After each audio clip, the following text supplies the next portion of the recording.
Most private businesses have closed. Many of the Chinese who control the black market have gone, panicked as much by Peking's sudden and hysterical interest in its money-grubbing compatriots as by their inevitable destitution. The Continental Palace Hotel, where Graham Greene wrote The Quiet American, maintains its seedy grace. The Vietnamese middle classes have simply been left to wither on the vine. They are sad people, for when their last possession is finally sold, and they go to the authorities to plead poverty, they are directed to the trucks that leave every morning for the countryside and a harsh new life. This is the center of Saigon. Here there used to be probably the most horrible statue in the world. It was an old Saigon regime soldier, two of them, one pushing the other, and the American joke was that it was the American pushing the Vietnamese into war. It said a lot about the war, and said a lot about the regime, I suppose. It was made of quickset cement, which was sprayed onto a swaying frame and had the effect of papier-mâché. It was hollow.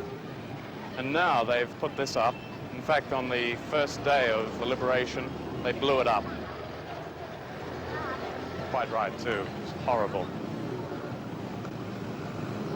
I suppose my first feeling, and I've only been in Saigon a few hours, is what on earth are these people thinking? I mean, in the old days, they wouldn't stare at us. They're so used to us. Kids would beg. Maybe they still do beg, I don't know. But the population has thinned out. But one must be pleased that I haven't yet seen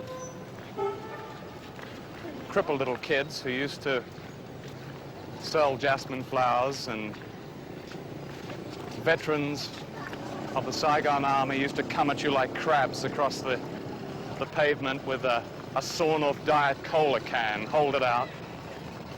Please money, please money. The extraordinary thing is to watch the men from Hanoi, the northerners, who are like country boys. They're still obviously in awe at this Sin City. I mean, it's extraordinary. These men have come down from the north, from a completely agricultural communist society, into the most wicked city, if you like, in the east, and the most capitalist society. I mean, they hadn't seen all these Hondas before. They hadn't seen bar girls.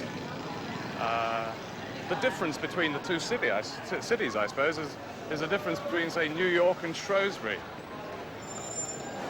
And you can tell the northerners, they're tall, rather doe-eyed. The Saigonese are hustlers. Along this street where